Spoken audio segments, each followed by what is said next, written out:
मैं मड़ियाव थाने के अंतर्गत ताहिर के पास खड़ा हूँ। पत्रकारों पर हो रहे अत्याचारों के विरोध में आज पत्रकारों में बड़ा रोष है और आने वाले वक्त में क्या पत्रकार की छवि बिल्कुल बेकार हो जाएगी। आज आइए जानते हैं कि ताहिर को क्या अटैक हुआ। आज जबकि मुख्यमंत्री आदित्य योगी नाथ ने कहा है कि पत्रकारों को सम्मान करे, पुलिस पूरा सहयोग करे, लेकिन जहां तक देखने को मिला है 7 तारीख को मलिहाबाद थाने के अंदर मौर्या के खिलाफ को कुछ लोगों ने पकड़ के मारा और आज तक मलिहाबाद थाने में उसकी FIR तक नहीं दी गई। और यहाँ पे मड़ियाव थाने के अंतर्गत ताहिर वारसी को जो एक चीफ ब्यूरो है उनके साथ में ऐसी घटित घटना हुई है, शर्मनाक घटना है।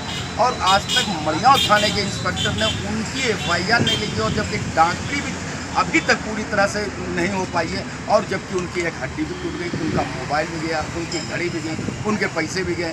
आज तक मड़ियाव थाना आखिर क्यों ताहिर वारसी के खिलाफ जो ऊपर जो हुए आत्मघाती हमले के खिलाफ क्यों नहीं FIR लिख रही है। आइए जानते हैं ताहिर अहमद के साथ में क्या हुआ। ताहिर जी, ये बताइए आपके साथ में क्या घटना हुई और पुलिस आज तक क्यों आपके साथ में कोई FIR भी नहीं लिख रही है और कोई कार्रवाई नहीं कर रही, क्या मसला हो गया? देखिए, मसला ये है कि हम लोग ज़मीनी स्तर पर काम करने वाले पत्रकार हैं और बिना मौके पर किसी को चिन्हित से हम पहचान नहीं पाए तो किसी को डायरेक्ट फर्जी फंसाना भी उचित नहीं है। इसलिए हमने अज्ञात में ही FIR दर्ज करने के लिए कहा। कि आपके साथ में जो घटना हुई है, आप 13 तारीख को आज तक मड़ियाव थाने की पुलिस ने आपके जो बदमाश है उनके खिलाफ आज तक FIR क्यों नहीं लिखना चाहिए और क्या घटना घटी है? देखिए, हम लोग ज़मीनी स्तर पर कार्य करने वाले पत्रकार हैं और किसी भी भ्रष्ट कर्मचारी या अधिकारी कोई भी विभाग से हो, अगर हमारे सामने किसी का कोई प्रकरण आया है जो सच्चाई सामने आई है, हमने निष्पक्षता के साथ उसको हमेशा से दर्शाया है।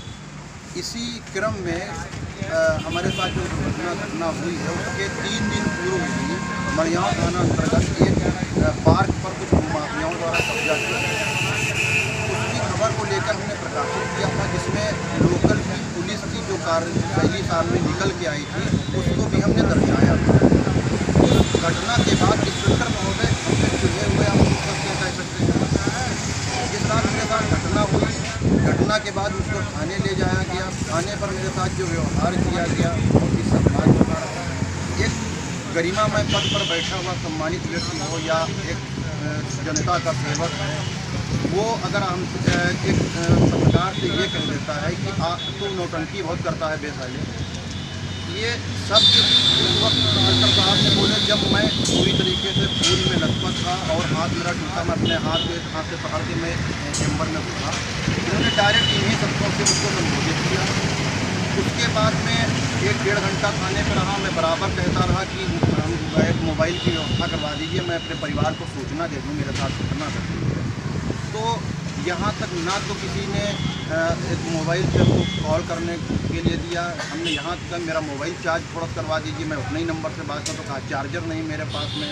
हमने कहा लोकल के पत्रकार को किसी बुला दीजिए, मैं उससे सहायता ले लेता हूँ। किसी को फ़ोन नहीं किया। यहाँ तक रात में ले गए लोकल ट्रीटमेंट करवाने के बाद वापस लाए थाने पे।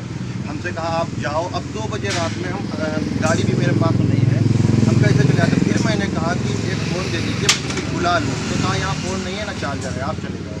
मैं 2 बजे रात में थाने से पैदल निकल के आया हूँ। ये लखनऊ, उत्तर प्रदेश की राजधानी लखनऊ की पुलिस की कार्यशैली है जो कि सुरक्षित है पत्रकारों के साथ।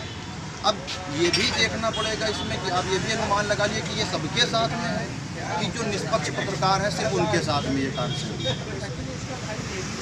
घटना में क्योंकि हम अंधेरा था, लोगों को पहचान नहीं पाए, मुंह भी बंधा था। कितने लोग थे वो जो आपके साथ? लगभग 5 लोग थे। 5 लोग थे। अंधेरे का फ़ायदा उठाते हुए उन्होंने हमला करने का प्रयास किया।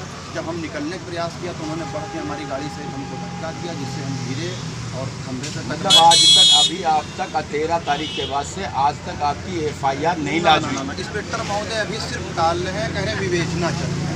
विवेचना के नाम पर पत्रकारों के साथ फैलाया जा रहा है और कुछ नहीं। पत्रकारों का जो है उसके साथ में अभद्र व्यवहार बिल्कुल कर रहे हैं। लेकिन हम आपके चैनल के माध्यम से बता दें, हम ना तो खामोश बैठने वाले आदमी हैं और ना हम छोड़ने वाले आदमी हैं। इंस्पेक्टर महोदय अगर ये सोचें कि नहीं हमारे ही हाथ में सब कुछ आप भी जानते हो कि स्टेप बाय स्टेप बहुत दरवाजे हैं। हम आगे तक इसकी लड़ाई करेंगे। हम यही चाहेंगे कि जो घटना हमारे साथ घटित हुई है ये दोबारा भविष्य में राजधानी लखनऊ के अंदर किसी पत्रकार के साथ न घटे। उन्होंने बताया 13 तारीख को हमारे साथ इतनी शर्मनाक घटना हुई, लेकिन उसके बाद ही मड़ियाव थाने के इंस्पेक्टर आज तक FIR नहीं लिख पाया। आखिर क्यों? मुख्यमंत्री का बार बार ही कहना है कि पत्रकारों को सम्मान करें, जबकि ये जनता न्यूज़ के एक चीफ रिपोर्टर हैं और इनके एक चीफ पद पर होने के ब्यूरो होने के बावजूद भी आजकल मड़ियाव थाना क्यों आखिर पत्रकारों के साथ ऐसा अभद्र व्यवहार कर रहा है।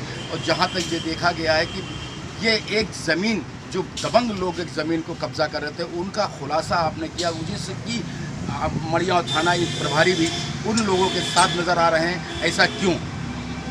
मैं बलवंत लोधी के साथ मैं मोहम्मद फारूक, लखनऊ।